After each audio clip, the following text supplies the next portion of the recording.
let's do it.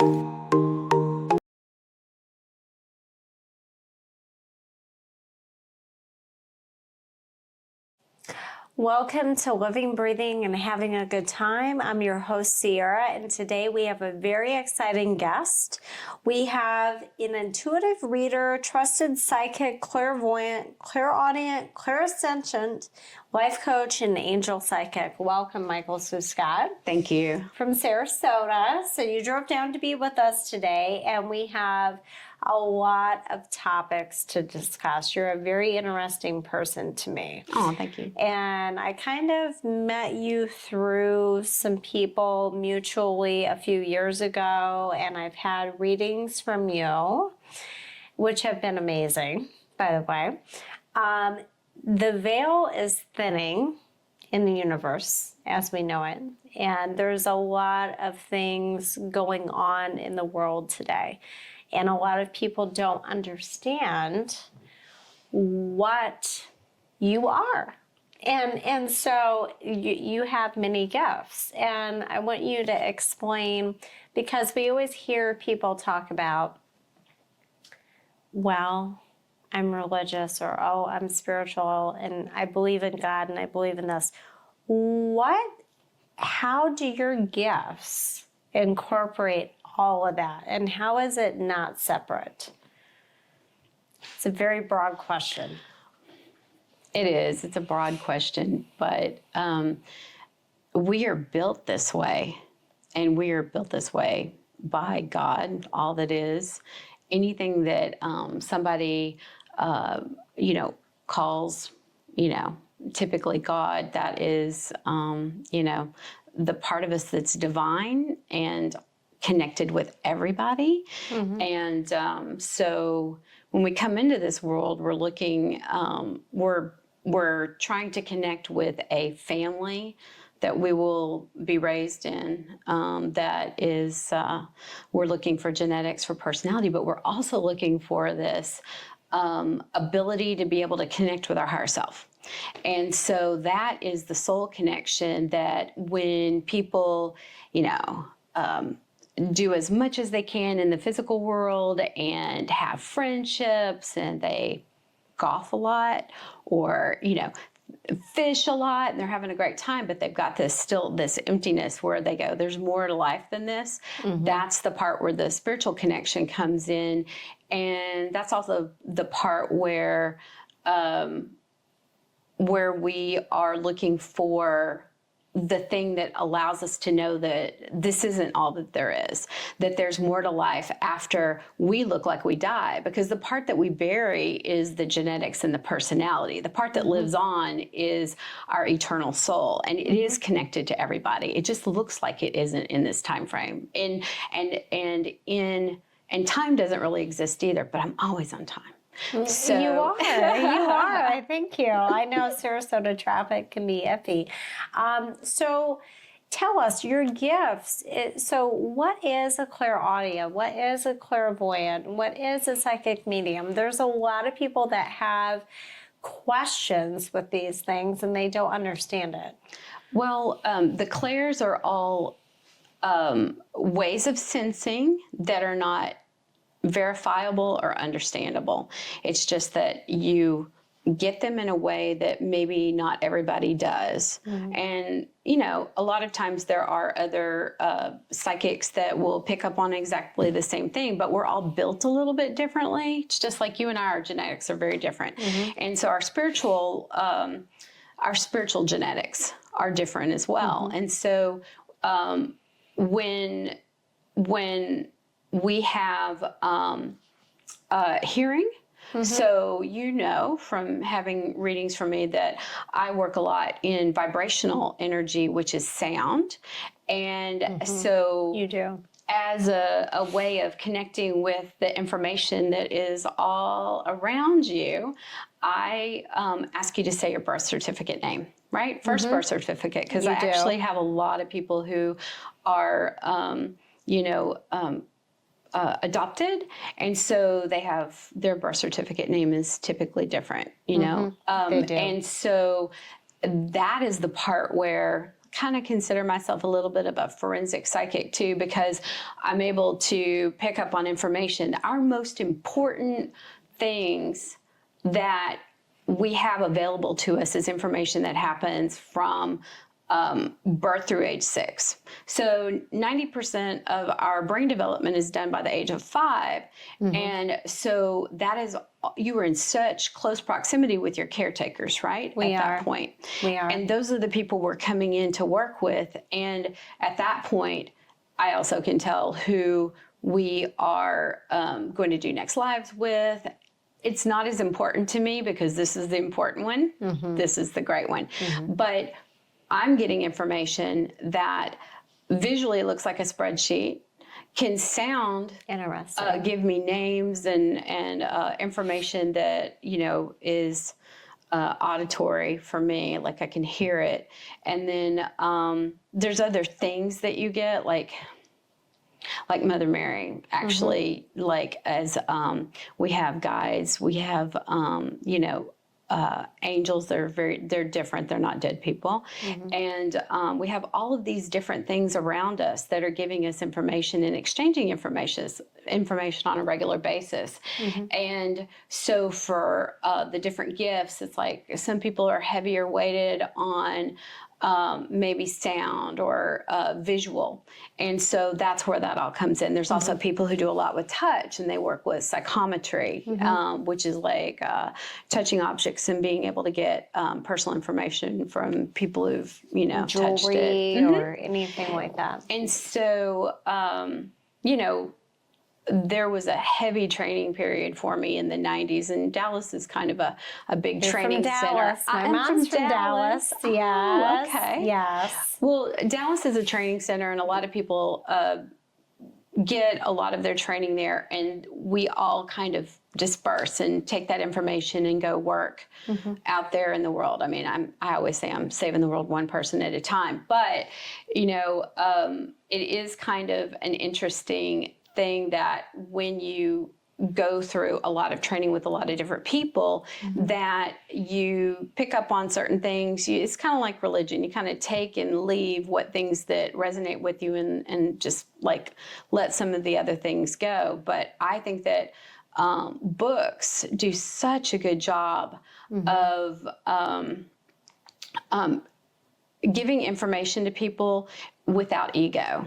Because a lot of people, that's the important part. Because a lot of times people get involved in working with healers or teachers, and they're, you know, they end up like, you know, feeling more like a guru.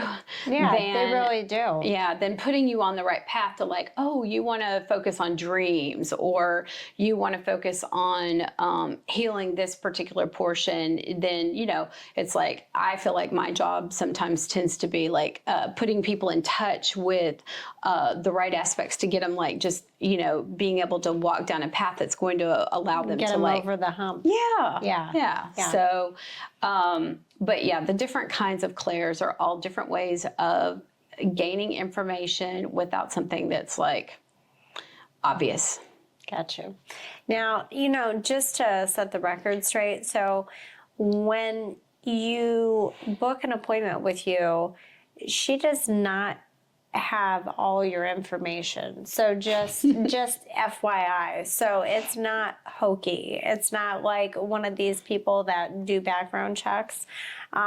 She actually knows nothing about you. Oh, and I don't want to know anything either. I say, I call it, I'm reading blind, because a lot of times people, all I need is like, you know, contact information. So just like, you know, your name, your first name a lot of times, or a phone if we're doing, depending on what it is. But everything I do is sound, so it doesn't matter. I don't need to be in person. I mean, sometimes it's fun just to connect with people in that way. I mean, it was really amazing. I mean, she brought through my father that had passed. She brought through my stepfather that had passed.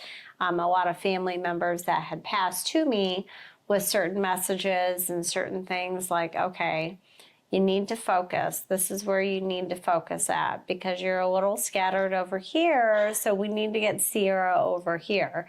And it's really neat because did you always have this feeling that this was your gift? Were you like from a little girl, did you just go, wow, this was right in front of you? Or was it something that developed increasingly over time? So my mother didn't know what to do with me, but I was an avid reader from little kid, and the librarian was great because once I found the books that were all about psychic phenomena and everything, then the library I just read all the time, and Nice. and I'm a Gen Xer, so that means that we read a lot or we did whatever a lot. We were on our I own. love holding a book. Yeah. I'm writing a book too. So Oh, there you go. good. Yes, you're writing a book. It's great to be able to like help people that way because then they've always got something that they can go back and reference. Yes. And but the library was a huge thing for me, and I read all of the psychic material that whole Dewey Decimal System, I covered it, but I remember when I realized I could check out a book, that was a big deal because I brought home this book and my mother looked at it and I was young, really young. And she said, astral projection. And she just rolled her eyes. Yes. But that was the first one I actually brought home. So it was like... That's interesting. Yeah. So my mom did not really get into all that. But there is an interesting story. So she remarried and... this guy was a Baptist deacon. He was a deacon. Okay. And anyway, he was a Baptist deacon, and at first he did not really get any of it. Right. But then he died, and it's like, who's the first person to come in and just go, call your mother, call your mother? I mean, I knew when he died, I felt it. I was sitting at breakfast with my roommate, and I said, oh, I think Charles just died. And he said, oh, did he call you? And I said, well, no, not really. But so anyway, so I tried to reach out to my mom, and she said, I'm busy right now. And she hung up. Well, he's just in an intuitive way, or bugging that you. way that I get. He just said, call your mom, call your mom, call your mom. And this took like 2 or 3 days, and my mom never called me back. And so finally, I called her back, and she said, "Well, Charles died." And I said, I know. And she goes, what do you mean you know? And I said, well, I mean, like, he's been on me to get in touch with you, and he has a message for you. And he said, next lifetime, we're going to have a big ponderosa. and I said, and Big she goes, ponderosa. did he say anything else? Because she's always been so resistant, and he was resistant too, but he's the first person coming through hard and strong saying, let her know when we get her a ponderosa next time. So it was just like, just to let her know that it was something that I guess that they talked about, having a bigger spread on their, at their farm or something like that. I'm not sure, but I don't get that very often. I think it was because I suspected he was going to, die at any time. Yeah, I was gonna say too. I've noticed this is you're very clear in not telling people like, oh hey, like you're gonna die, or oh hey, because I think a lot of people think that people like yourself that have gifts are going to tell people like when they're going to pass. I have had people who will ask questions about not specifically them, but they'll ask about like parents who are elderly and maybe in a different state. And, I try not to be judgy about things, but when I know that they're really trying to do timing for travel and things like that, I will help. And that way they can, kind of like be aware that they, may need to travel in March, or, it may be the 3rd week of March, or, things like that. So it does come up that way, but give them a timeline, very vague. And time is hard because time doesn't exist. Yes. But it does. We work with it here in this energy plane. And, but we're multidimensional, and that's the part that's so interesting about, us as humans. And when we are tapping into that portion of it, that's part of the healing and growth that I work with also is because we're multidimensional, we can see things that happen to us that cause self-esteem issues or, things may be different than what we saw them be as children because of our level of understanding.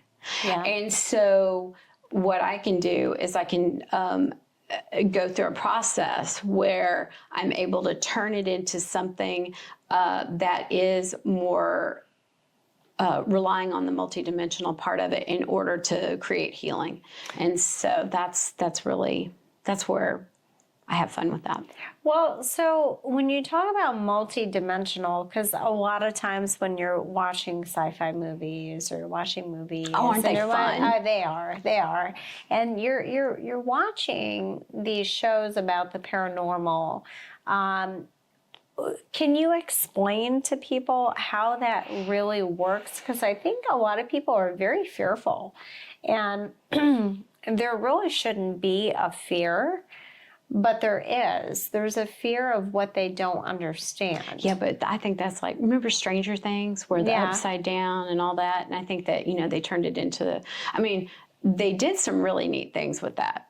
Seriously. And you look at all of the really well thought out, great screenplays that people have done that have Ghost. Right. That's another one. Well, and one of the most interesting things that really, really affected me personally with the multidimensional aspect was when my dearest teacher was, she was diagnosed with cancer. Aww. And I had decided that I was going to leave Texas and I was going to move to Florida. And I had a job offer with my company at the time. And I had moved into a show home because I had really big furniture. And I couldn't get it in any of the houses Texas, here. Of course. It was really big. And that was my line of work at the time. So I had all this huge furniture, didn't know what to do. So I moved into the show home, and the lady who was running the show home said, we went to Carrabba's, and she said, oh, by the way, and she's like, we're leaving and we paid the check and we're fixing to walk out the door. She said, oh, do you like psychics? Here's this lady's card. So she gives me this lady's card, and I'm like, oh yeah, that's great. I do like them, and I will. My birthday's coming up, so I'll treat myself to a little reading for my birthday. Interesting. And during that time frame, my teacher was, very ill. She'd moved in with her mother, and I talked to her every once in a while on the phone, but sometimes she just couldn't have strength to do it. Yeah. And so this is the part where the multidimensional is really amazing because my teacher was so worried that her family would not tell me because I don't know, I think maybe I never knew exact age. I think she was around 10 years, so we weren't really cohorts, but she was more she would have been more like a mother figure for me. Yeah. And so her family didn't even like what she did. There was a lot of judgment and everything with her brother especially. And so I would go over, it was real close to where I worked, and I would go over to her brother's house in Frisco. And when she was babysitting her nephew, and we would play with cards, we do healings. I'm a Reiki master, so Usui Reiki. Yeah, Usui Reiki, and we would work on.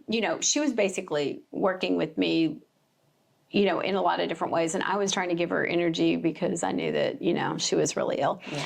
And so when she passed, I knew of her family, but they weren't real receptive to anything. What you did. Yeah. So the day that I went to that lady for my reading for my birthday, she goes, the very first thing she said is, "Oh, your mother just died." And I said, "Oh, she did?" And I think that took her back because she was thinking, "Oh my gosh, but I'm like, no, I know who it is."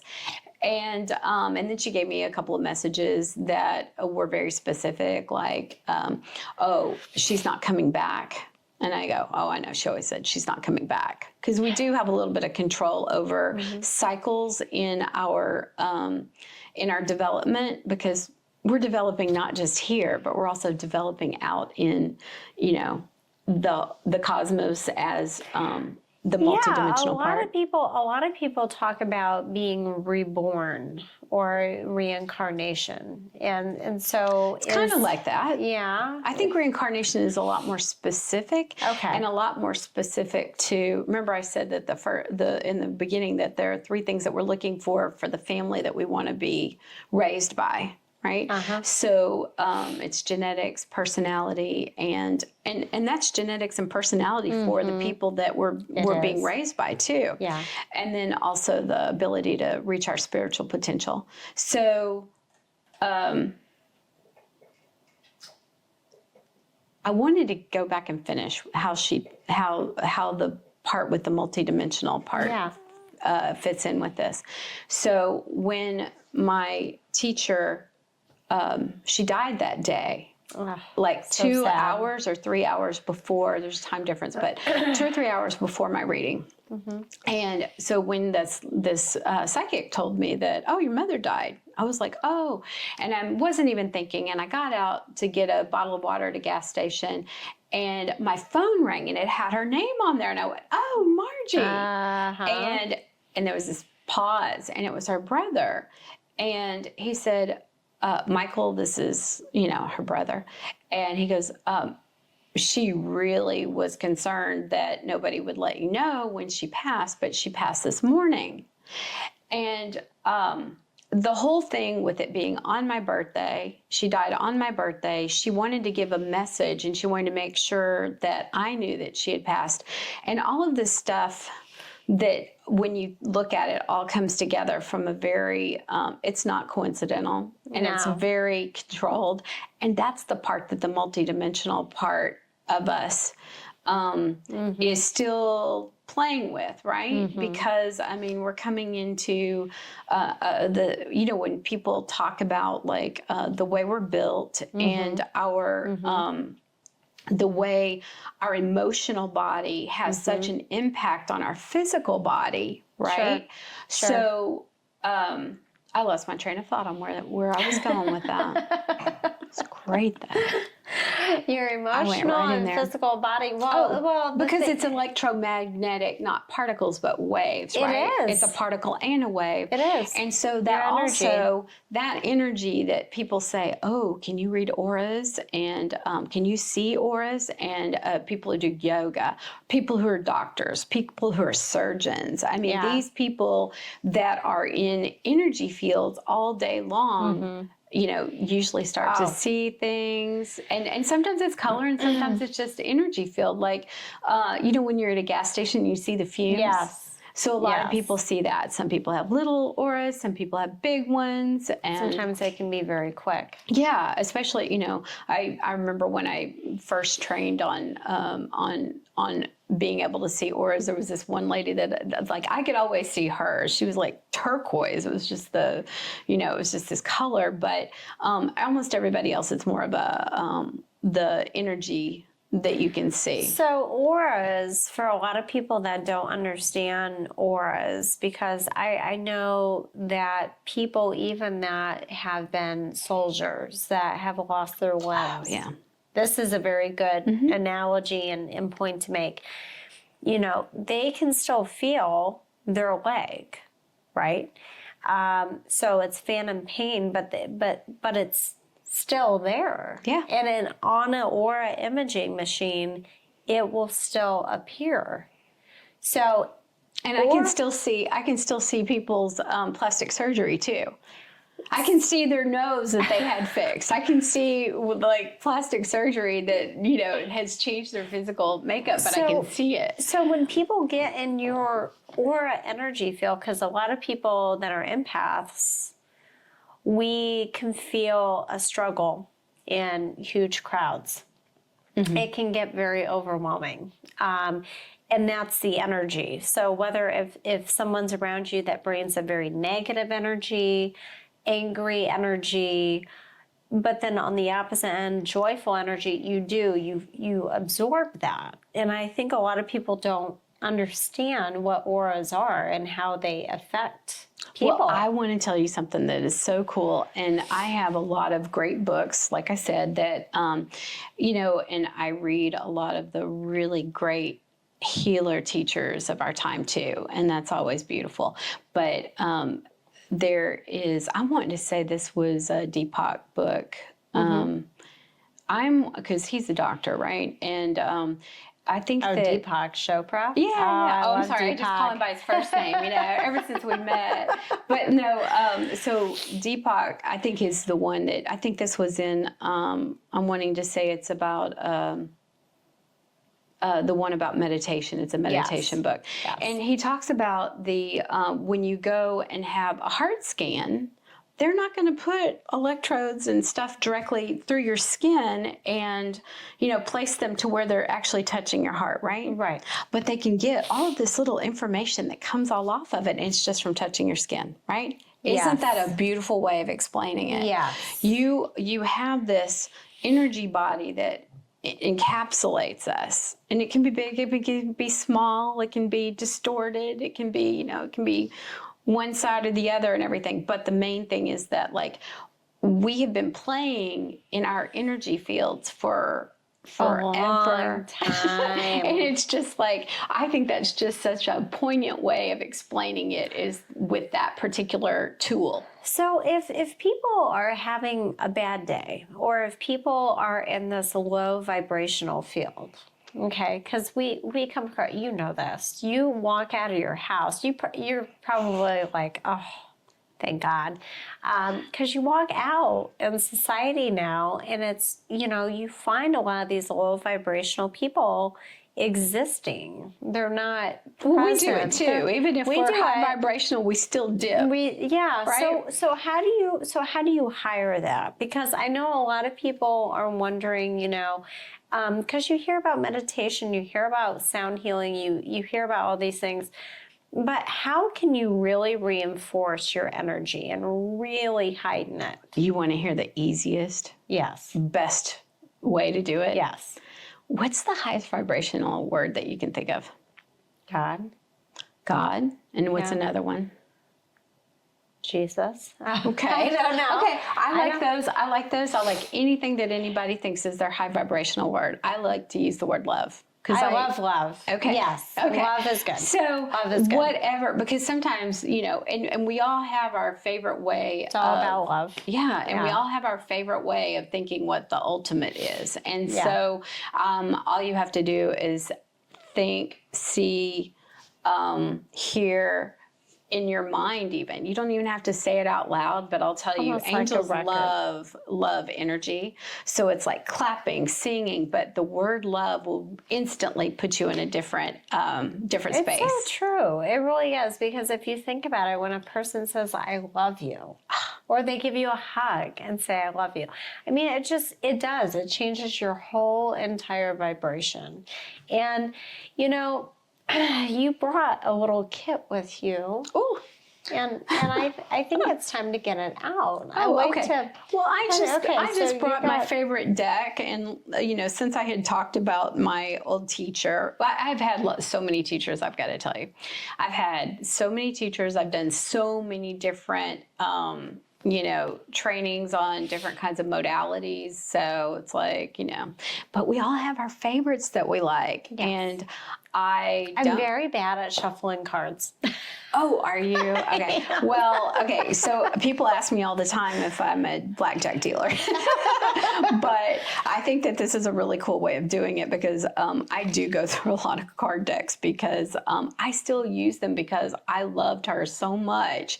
And a lot of times it's more important. I hear so much feedback from this particular deck. This is not these boxes. I forgot that I didn't bring the right box for it, but it's a Hanson Roberts.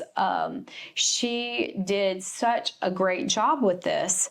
It's got a Celtic knot design on the back of it. Irish. But I'm Scotch Irish and American Indian. Yes. And her cards were just so beautiful. But what I hear over and over again is when I'm going over, like I said, personality really does play a large part in, what I do, because I have to hone in on what people do. People ask me about work questions all the time. And I have to be able to give them answers about motive. People always want to know, am I going to get a good raise? How's my review going to go? Things like that. I mean, I have people who call me up totally for spiritual talk, and I love that too. But anything that I can do to help people progress in this lifetime. Spiritual life coach. Yeah. Well, but the thing is, everything that I do is to be able to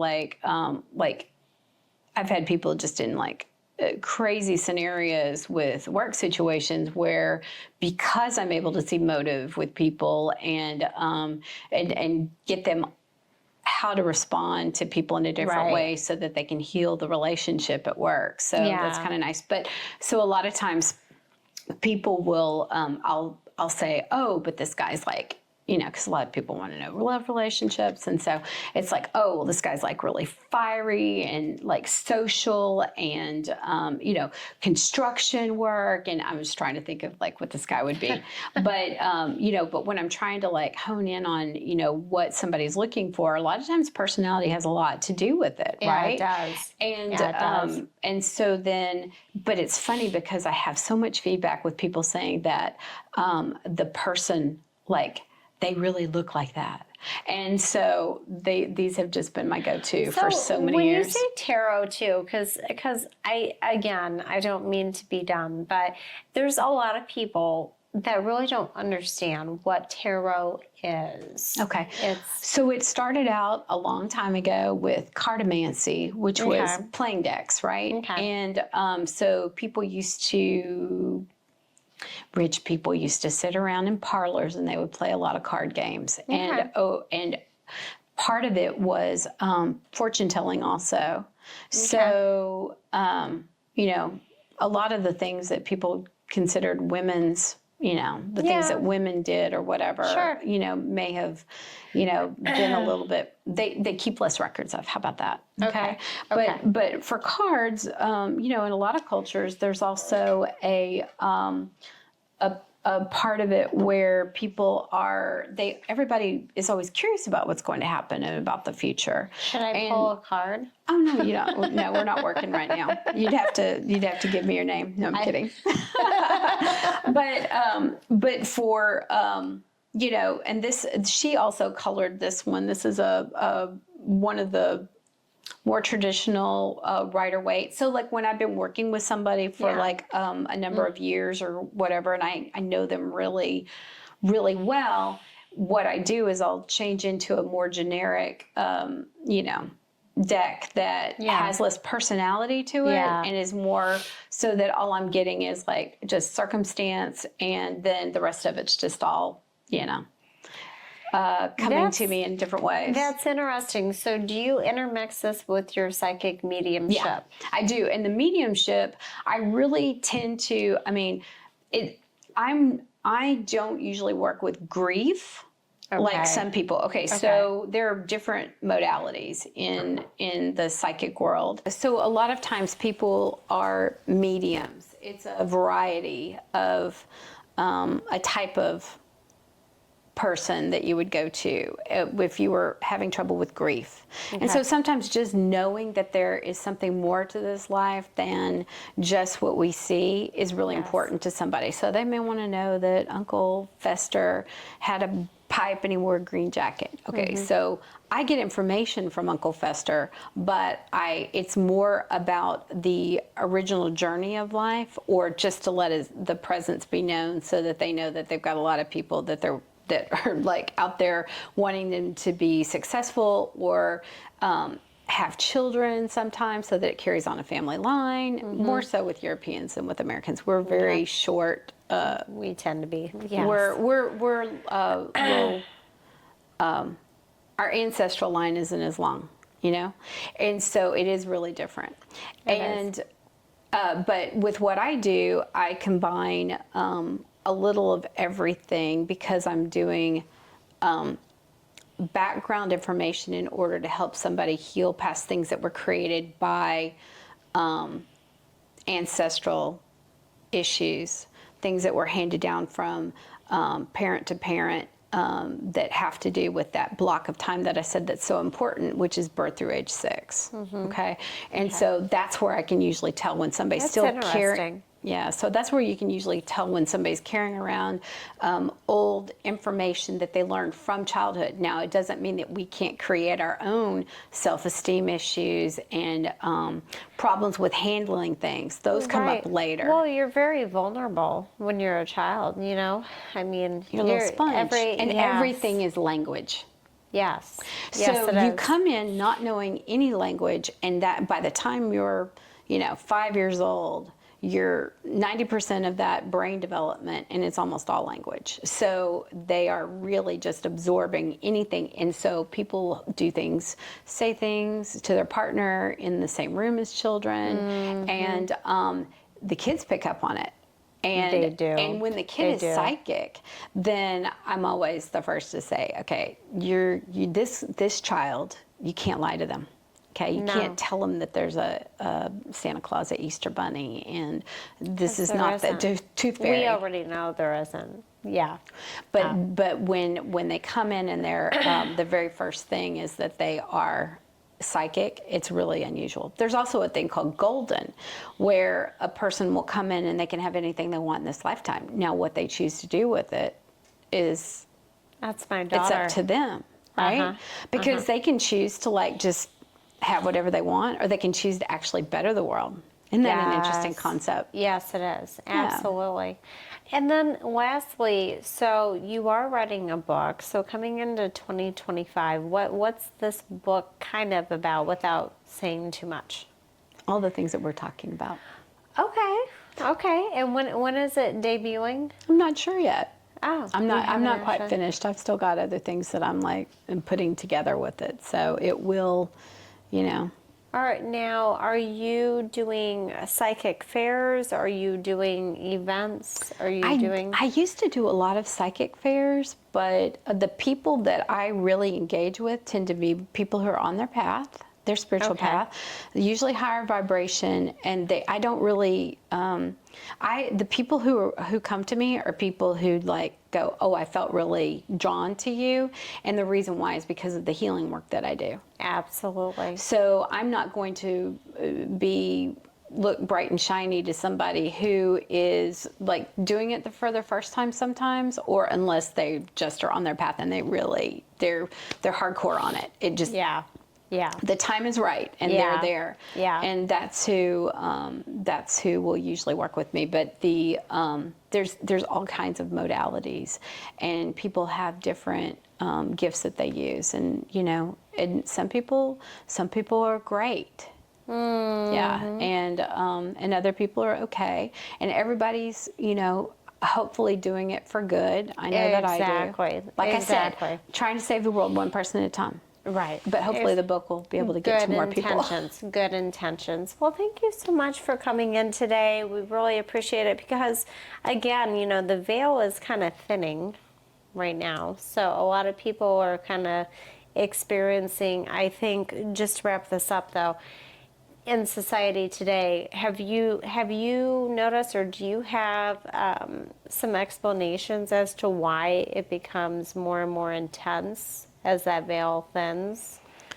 We're going into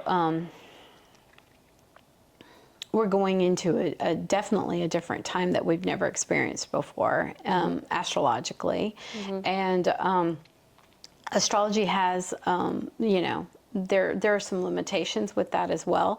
Yeah. But there is enough going on that's new, and we are ever expanding. Like our universe expands just like we are, right? Yes. And so Yes. when you understand that, evolutionary as who we are, that all we're doing is coming closer to realizing that we're able to connect with our spiritual side, because that's the part that is the most important part of us. It is. It is. When you have that kind of connection with and being led, like for instance, there is a particular type of person that is a creative manifester, and when somebody is a creative manifester, they can't say, oh, I'm going to be a fill in the blank when they grow up. They have to experience life and be motivated by interest. Looks ADHD, right? Yes. And motivated by interest and the next thing that calls them. Well, one of the best things that those people can do, they're usually either physical or they're cerebral. And Yes. but they're both creators. And what happens is that type of person needs to just be very aware that when they get an informational like, oh, I need to go call Evelyn. Download. They've got to go call Evelyn, because it's part of the step in the process to getting them to where their whole life need to go. purpose and destiny is. Got you. Well, thank you so much for coming on today. You were so thank you. interesting and fun to chat with. And if people want to find you, how do they find you?